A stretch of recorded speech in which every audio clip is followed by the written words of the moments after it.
Hey everybody, Frugal Farmer here.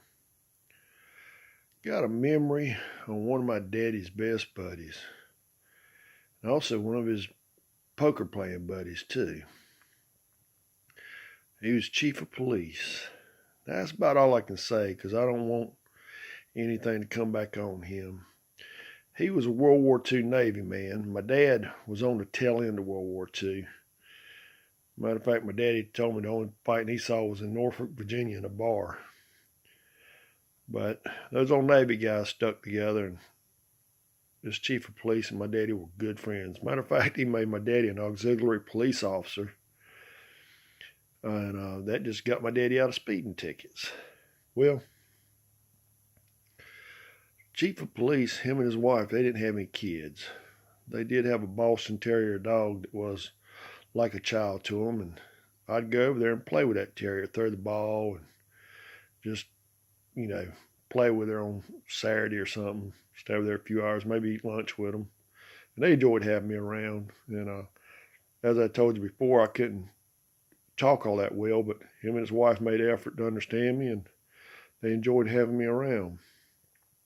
And well, I behaved myself because I knew better, and I'd hate for him to have got on me. He never did. He always treated me nice. Well, some Saturdays he'd carry me down to the police station with him.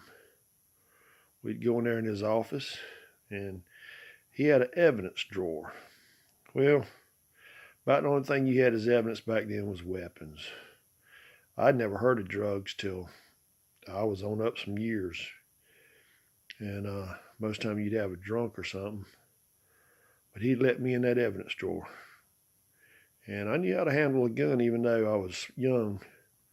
I'd open the drawer and look at it, and I'd ask him, could I pick something up? He said, well, bring it here first. And I knew how to walk with a gun and everything.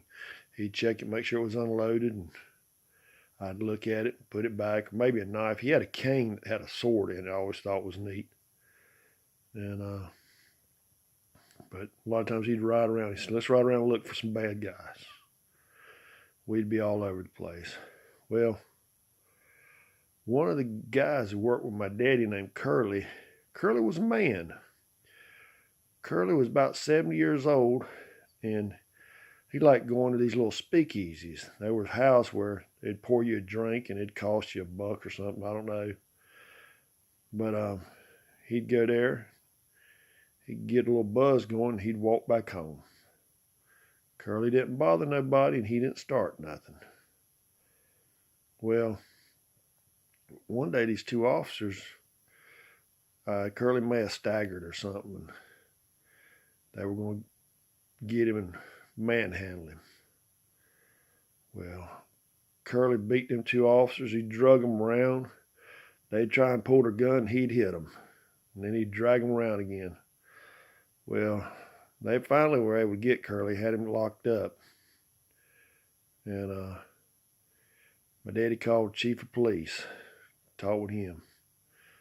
And they told him not to mess with Curly when he was coming through town. And Curly never bothered nobody. So he brought the two men in. They pressed charges on him. And he told him, he said, now look, he said, it's going to come out in the paper that was a 70-year-old man.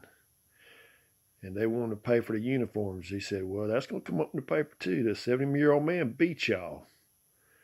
He said, y'all want that come up in the paper? We ended up, we got called. We went and got Curly out of jail, carried him home.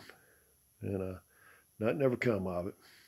But that friend of my daddy's, he was a good guy. Very different time back then, the way things were handled and stuff done. A lot of people, mad about it. But, it was what it was. It's over with, and it's a new day. Thanks for stopping by. Come back again when you will. Share, comment, like. Hit that subscribe button. God bless.